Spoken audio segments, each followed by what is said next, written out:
여러분 안녕하세요. 최영주 목사입니다. 9월의 중순입니다. 그리고 가을이 성큼 우리의 피부에 느껴지는 시기를 지나가고 있습니다. 올해는 코로나로 인해서 우리의 마음이 너무나 시간을 느끼지 못하고 지나가 버린 것 같습니다.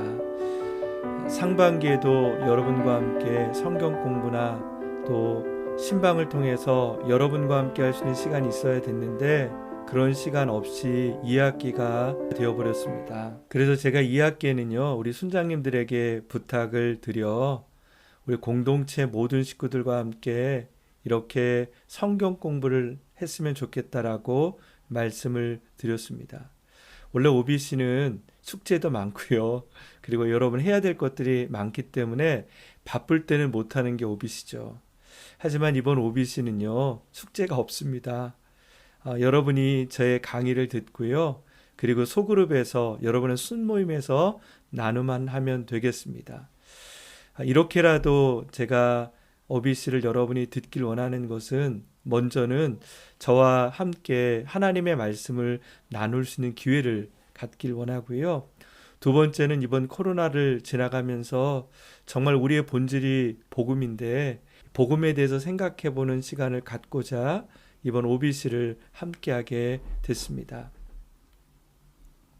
여러분 강의를 제가 준비할 때 두 개의 유튜브로 준비할 것입니다. 첫 번째는요. 오늘 본문의 말씀을 더욱더 묵상하고 적용하는 데 하나를 만들 거고요. 두 번째는 여러분들이 소그룹을 할 수 있는 여러 가지 생각과 질문들에 대한 나눔으로 두 개의 강의로 준비했습니다. 이렇게 준비한 이유는요. 유튜브 강의를 듣다 보니까 50분 강의 듣는 게 너무 어렵더라고요. 그래서 제가 짧게 두 개로 만들어서 여러분이 시간이 될 때 한 편을 듣고 또 시간이 될 때 다른 한 편을 들을 수 있도록 이렇게 준비했습니다. 여러분 이 OBC 이 유튜브를요. 여러분 설거지할 때 들으셔도 되고 또 출근할 때 들으셔도 되고 운동하면서 들으셔도 됩니다. 말씀을 짧게 들으면서 하나님의 은혜를 나눌 수 있기를 바랍니다. 여러분 이번 가을에도 하나님의 복음을 묵상할 수 있는 시간이 되기를 원합니다. 특별히 이번 교재는 비유와 기적에 대해서 가스펠 프로젝트에 대해서 함께 나누려고 합니다. 가스펠 프로젝트는요. 예수님의 삶을 통해서 볼 수 있는 복음에 대한 이야기인데 특별히 이 두 번째 신약의 두 번째인 비유와 기적에서는 하나님의 나라에 대한 묵상을 담고 있습니다. 여러분 코로나로 인해서 우리의 마음이 너무 분주하고 어떻게 이 땅을 적응해야 되고 살아남아야 되느냐라는 그런 고민과 걱정들이 있습니다. 하지만 우리의 정말 궁극적인 소망은요, 하늘나라이죠. 우리가 바라봐야 될 것은 저 하늘나라입니다. 여러분, 이 어려운 시기에서도 다시 한번 하나님의 나라를 묵상할 수 있는 시간이 되었으면 좋겠습니다.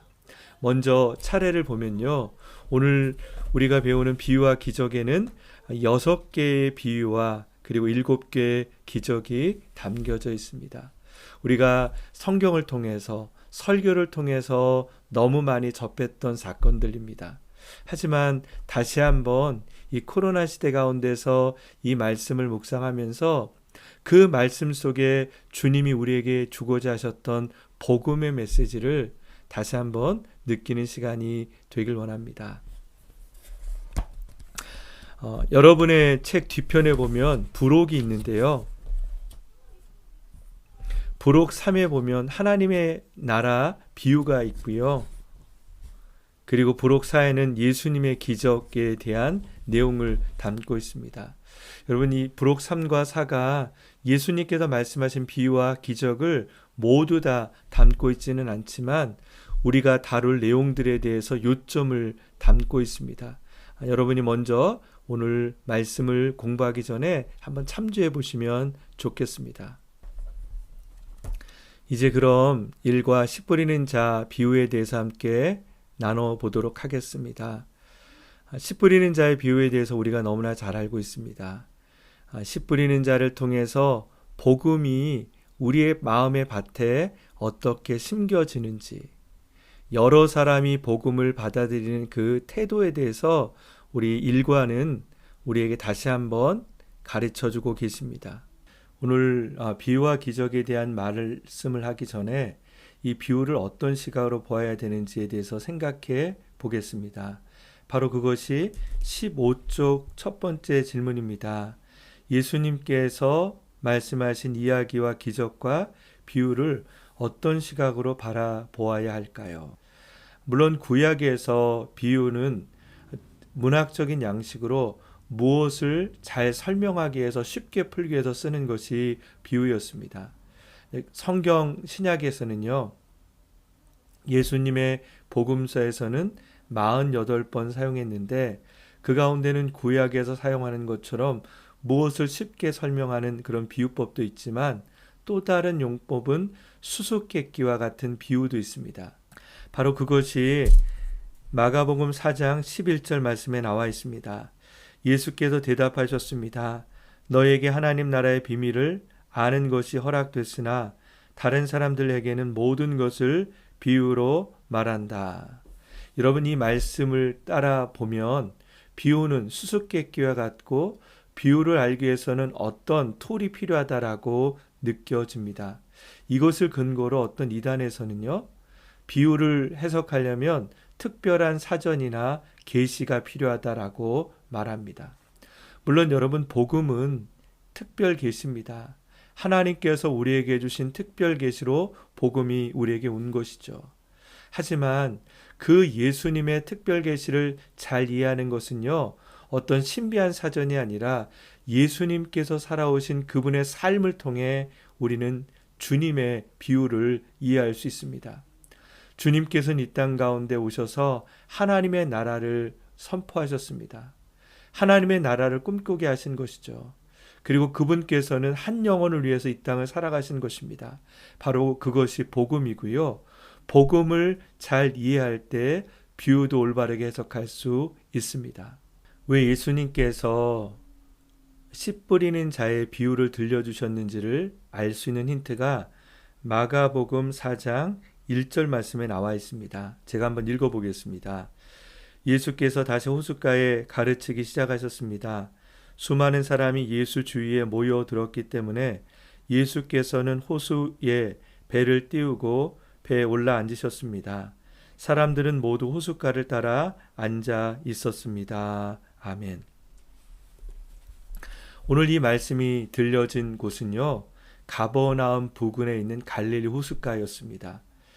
그것을 알 수 있는 것은 마가복음 4장 바로 윗구절에 보면 예수님을 찾는 가족들이 나와 있습니다. 예수님께서 말씀을 전하실 때 많은 사람들이 와서 그분의 말씀을 들을 때 어머니 마리아와 그분의 형제들이 와서 예수를 찾는 장면이 나옵니다. 바로 그곳이 가버나움이었습니다. 하지만 많은 사람들이 몰려들 때 더 이상 가버나움 동네에서 복음을 전할 수 없게 되어서 예수님께서는 부득이하게 호숫가로 가셨습니다. 왜냐하면 우리가 읽은 말씀처럼 호숫가에서는요, 배를 띄워서 먼 곳에서 사람들을 멀리서 보면서 복음을 전하면 더 많은 사람에게 복음을 전하기 때문에 오늘 말씀에 보면 예수님은 호수에 배를 띄워서 그곳으로 가셔서 말씀을 전하셨습니다. 곳에 있었던 사람은요, 수많은 사람, 군중이 와 있다라고 묘사하고 있습니다. 여러분, 이 군중에는요, 어떤 사람이 있었냐면 예수님을 따랐던 12 제자도 있고, 그리고 예수님을 사랑해서 하나님의 말씀을 듣기 위해 했던 많은 무리도 있었지만 예수님의 말씀에 궁금해서 그저 호기심이 있었던 사람도 있었고요. 예수님의 말씀을 듣기 위해서 온 것이 아니라 예수님을 비판하기 위해서 예수님께서 말씀하신 것 가운데 잘못된 것을 찾기 위해서 왔던 바리새인과 또 율법을 연구했던 사람도 분명히 있었을 것입니다. 오늘 2절 말씀에 보면 바로 그 많은 사람들 가운데 비유로 설명하고 계십니다. 그리고 그 비유 중에 하나가 오늘 말씀에 있는 씨 뿌리는 자의 비유입니다.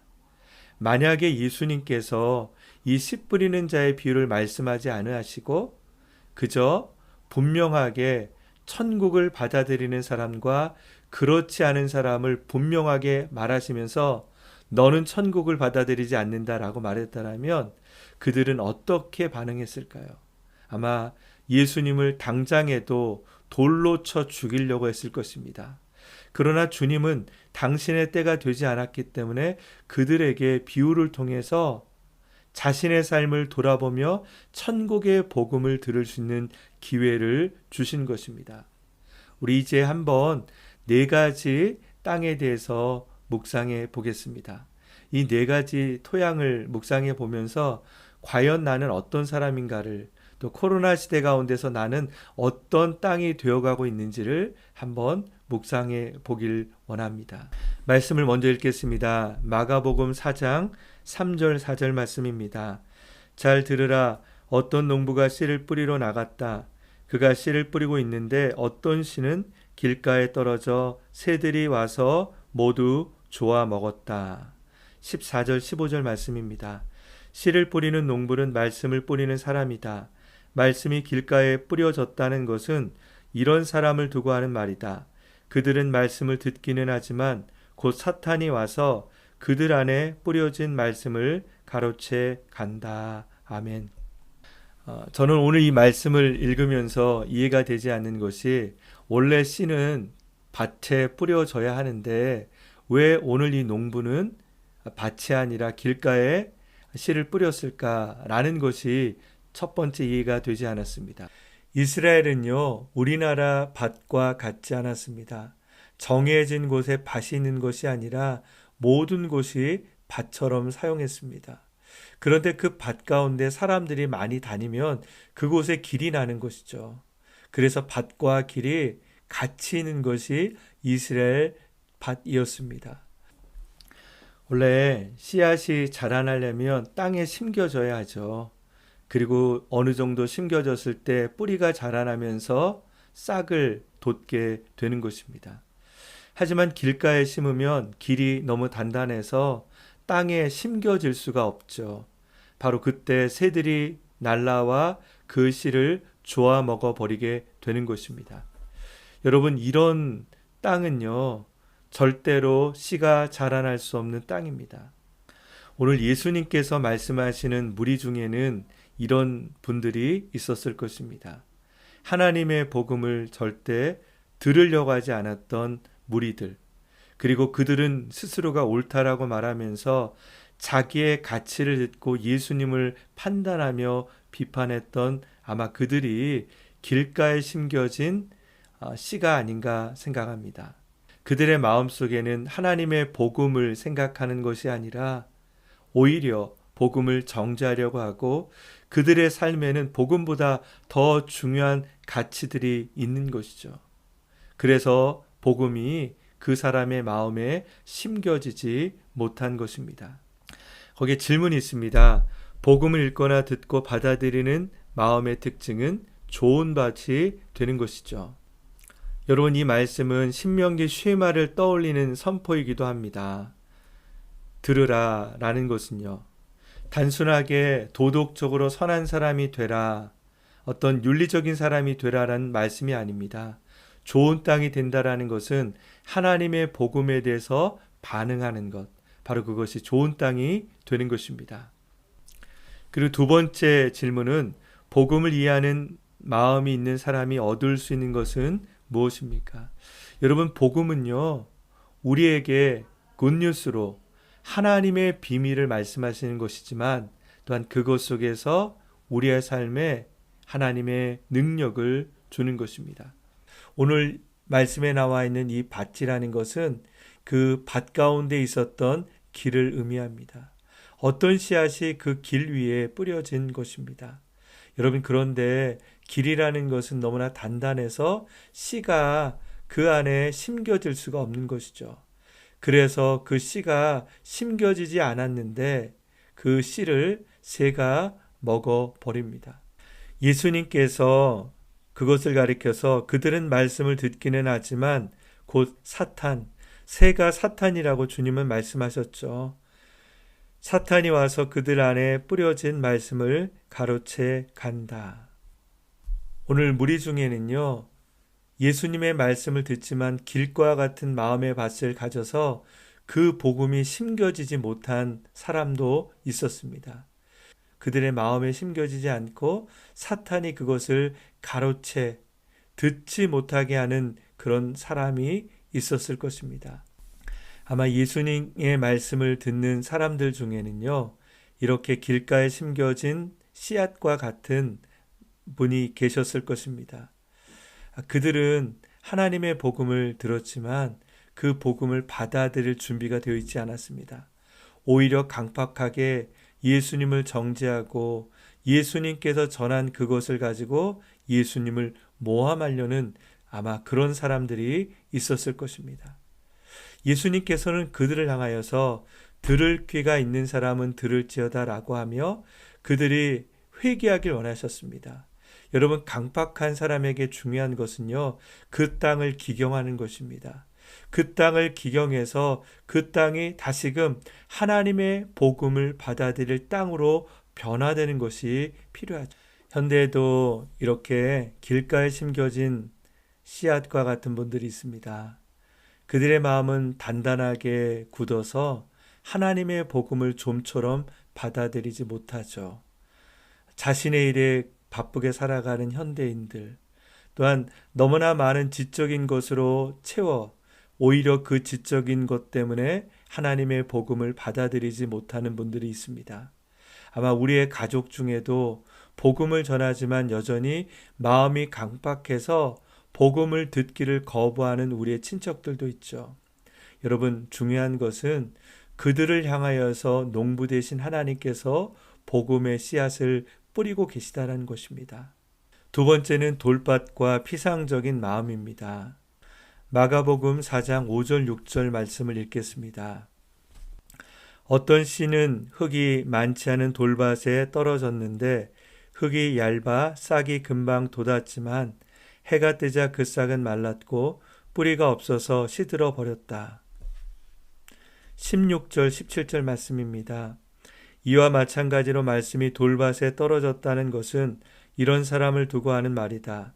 그들은 말씀을 듣고 기뻐하며 즉시 받아들이지만 뿌리가 없어서 오래가지 못하고 그 말씀 때문에 고난이나 핍박이 오면 곧 넘어진다. 돌밭에 씨가 뿌려지면 그 씨는 언뜻 잘 자라나는 것처럼 보입니다. 하지만 돌이 있었기 때문에 씨가 뿌리를 내리지 못해서 열매를 맺지 못하고 어느 순간에 말라 죽게 됩니다. 예수님께서는 이 돌밭을 뿌리가 없어서 오래가지 못하고 그 말씀 때문에 고난이나 핍박이 오면 곧 넘어진다라고 말씀하셨습니다. 당시에 예수님의 말씀을 받아들이는 것은 용기가 필요했습니다. 즉 예수님을 믿는다라는 것은 그 마을에서 쫓겨날 것을 각오하면서 믿어야 하는 것이죠. 아마 이 무리들 중에서 예수님의 말씀을 듣고 그 말씀 가운데 감동이 있지만 그 말씀대로 살다 보면 자신에게 찾아올 고난 때문에 말씀을 듣는 것을 주저하고 머뭇거리는 사람을 가리키는 것 같습니다. 믿음을 제대로 아는 것은 고난을 경험할 때입니다. 고난이 없을 때는 정말 좋은 믿음처럼 보이는 분도 고난을 맞았을 때 전혀 다른 사람으로 변하는 것을 봅니다. 아마 코로나도 우리에게는 고난일 것입니다. 이 코로나를 통해서 우리의 마음의 밭을 볼 수가 있죠. 진정한 회심을 경험한 사람은 예수 그리스도를 따라갑니다. 왜냐하면 밭에 숨겨진 보화를 찾는 것처럼 그 복음의 기쁨이 있기 때문에 어떤 환난이 와도 예수님을 붙듭니다. 세 번째는 가시밭입니다. 먼저 말씀을 읽겠습니다. 마가복음 4장 7절 말씀입니다. 다른 씨는 가시덤불 속에 떨어졌는데 가시덤불이 무성해져 그 기운을 막는 바람에 제대로 열매를 맺지 못했다. 18절 19절 말씀입니다. 또 다른 사람은 말씀이 가시밭에 떨어진 것과 같아서 그들은 말씀을 듣기는 하지만 이 세상의 걱정, 돈의 유혹, 그 밖에 다른 많은 욕심들이 들어와 말씀의 기운을 막고 열매를 맺지 못하게 한다. 가시가 자라난다는 것은 그 땅도 비옥해서 가시도 잘 자라나는 것입니다. 그곳에 씨앗이 심겨졌습니다. 가시와 경쟁하면서 그 씨가 자라나야 합니다.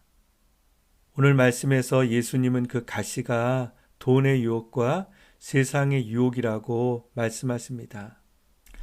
아마 예수님의 말씀을 듣는 무리 중에는 자기가 원하는 것을 얻기 위해서 예수님께 왔던 사람도 있습니다.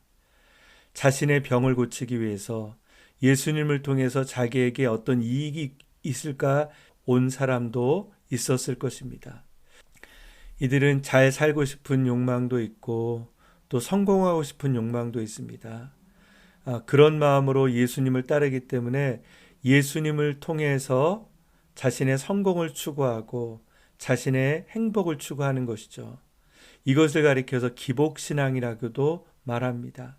여러분, 기복신앙이라는 것은 예수를 믿지 않는다는 것이 아니라 예수님을 통해서 내 삶이 더 나아지는 것을 추구하는 것이죠.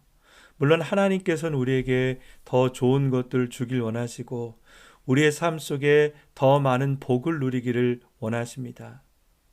하지만 우리의 삶의 목적은 인생의 복이 아니라 하나님께 영광을 돌리는 것입니다. 코로나를 살아가는 우리에게도 많은 걱정이 있죠. 그 걱정 때문에 복음보다는 우리는 그 걱정에 매몰되어 살아갑니다.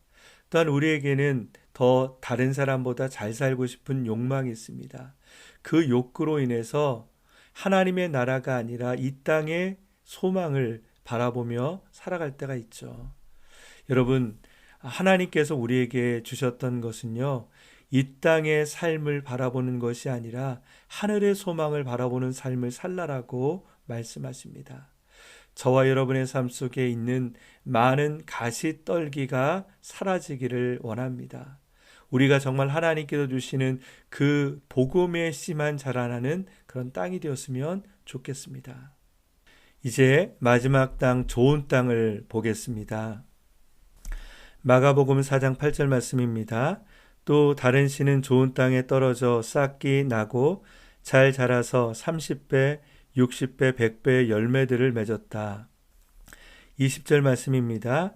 그러나 말씀이 좋은 땅에 떨어진 것과 같은 사람들은 말씀을 듣고 받아들여 30배, 60배, 100배의 열매를 맺는다. 아멘. 여러분의 인생이 이렇게 하나님의 복음의 씨앗이 잘 심겨지는 좋은 땅이 되길 원합니다. 좋은 땅은요, 열매를 잘 맺죠. 그래서 좋은 땅이라고 불릴 것입니다. 그런데 주석학자들에 의하면 이스라엘의 좋은 땅도 7배, 10배, 씨앗을 뿌린 것에 7배나 10배의 열매를 맺는 것을 풍년이라고 말합니다. 그런데 오늘 말씀에 보면 그 열매가 30배, 60배, 100배 열매를 맺는다라고 말하십니다. 이것은 정말 복된 축복이죠. 그 작은 씨앗이 뿌려짐을 통해서 그 복음의 기쁨이 그 사람의 인생을 바꾸는 것입니다. 여러분, 복음의 능력이 우리의 삶에 이런 축복이 있길 원합니다. 예수님께서 그 무리 중에 심령이 가난한 자, 자신의 삶을 하나님께 드리면서 간절히 하나님을 사모하는 이들에게 이런 축복이 있다라고 말씀하고 약속하고 계십니다. 저는 이런 생각도 해봤습니다. 하나님은 우리의 모든 것을 아시기 때문에 우리의 마음밭에 좋은 땅만 씨를 뿌린다라면 이렇게 좋은 열매를 맺을 수 있는데 왜 주님께서는 길가와 돌밭과 가시밭에 그렇게 씨를 뿌리실까라고 궁금하게 생각했습니다. 여러분, 그것이 주님의 마음이십니다. 주님은요, 좋은 밭에만 뿌리는 것이 아니라 한 영혼, 그 영혼이 지금은 길가와 같을지라도 여전히 하나님의 복음의 씨앗을 뿌리며 그가 기경되어서 하나님의 씨앗이 심겨질 그날을 위해서 쉬지 않고 그 씨를 뿌리는 것입니다. 때로는 그래서 그 씨앗이 값싸게 보이고 복음이 값싸게 여겨질 때가 있죠. 하지만 값싸게 느껴질지라도 주님께서는 우리에게 그 복음을 뿌려 우리가 그 복음 안에 자라나기를 원하십니다. 여러분, 이 시대의 좋은 땅은 무엇일까요? 어떤 분들은 좋은 땅을 가리켜서 윤리적으로 잘 살고 최선을 다해서 살아가는 사람을 좋은 땅이라고 보는 분도 계십니다. 그래서 어떤 분의 설교에 보면 여러분의 마음밭이 좋은 땅이 되십시오라고 설교하는 목사님도 계십니다. 그런데 이스라엘의 농토를 보면요, 좋은 땅이 구별된 것이 아니라 좋은 땅과 돌밭과 가시밭과 길가가 혼재된 땅임을 우리가 보았죠. 여러분, 우리의 마음도 그렇습니다. 우리가 늘 마음밭이 좋은 땅이 되는 것이 아니라 우리의 마음밭에서는 좋은 밭과 돌밭과 가시밭이 혼재되어서 살아가는 것이죠. 바울도 그런 말을 했죠. 오라 나는 곤고한저로다 누가 이 사망의 법에서 나를 건져낼까라고 그의 마음을 솔직하게 고백합니다. 우리가 좋은 땅이 된다라는 것도 내가 스스로 노력해서 좋은 땅이 되는 것이 아니라 언제나 내 삶이 하나님 없이는 살 수 없다라는 그 간절함이 있을 때 우리는 하나님 안에서 좋은 땅이 되어갈 수 있습니다. 심령이 가난한 자는 복이 있나니 천국이 저희 것이다 라고 말씀하신 것처럼 언제나 우리의 삶 속에 하나님을 향하여서 가난한 마음을 갖는 그런 분들이 되길 원합니다. 그래서 우리의 삶에 찾아오는 그 복음의 씨앗을 기쁘게 받아들이고 감사하며 받아들일 수 있는 축복이 있길 원합니다. 예수님은 자신의 말씀을 듣고 있는 많은 무리를 향하여서 그 말씀을 듣는 것도 중요하지만 먼저 우리 자신의 마음의 밭을 돌아보길 원하셨습니다. 우리도 그렇죠. 좋은 설교를 듣는 것도 중요하지만 더 중요한 것은요, 내가 어떤 마음의 밭인가를 묵상해야 됩니다. 내 삶이 늘 바쁘고 분주하면 아무리 좋은 말씀을 들어도 길가에 심겨진 씨앗처럼 그 복음을 받아들일 준비가 되지 못합니다. 우리의 삶에 찾아오는 자그마한 고난에도 복음 대신에 세상의 가치를 선택할 수 있습니다. 그리고 우리의 삶에 있는 많은 유혹 가운데서도 넘어질 수 있는 것이죠. 좋은 밭이 되기 위해서 가장 중요한 것은요, 그 복음의 가치를 깊이 묵상하는 것입니다. 세상의 어떤 가치보다 그 복음의 가치를 느끼는 사람, 하나님의 말씀이 꿀보다 달다고 고백하는 것, 바로 그것이 복음의 가치를 아는 것입니다. 저는 저희 공동체 순장님들을 보면서 참 존경합니다. 우리 순장님들 중에는 나이가 많으신 권사님도 계시고요. 또 세상에서 참 바쁘게 살아가는 직업인들도 많으십니다. 하지만 그 많은 일들과 또 어려운 일들이 있지만 그분들에게 정말 중요한 것은 복음의 씨앗을 뿌리는 것이죠. 줌도 참 어렵습니다. 하지만 정말 감사드리는 것은요, 귀한 분 한 분 한 분들이 그 농부의 마음을 갖고 계시는 것이죠. 오늘 말씀을 통해서 다시 한번 농부이신 주님을 묵상하게 됩니다. 여전히 그들을 향해서 하나님의 복음을 전하시는 주님, 우리도 그 주님처럼 농부의 마음을 가지고 복음의 씨앗을 뿌리길 원합니다. 그리고 오늘 주님께서 말씀하신 것처럼 씨앗을 뿌렸지만 여전히 받아들이지 못하는 사람이 있습니다. 그래도 농부는 그곳에 씨를 뿌립니다.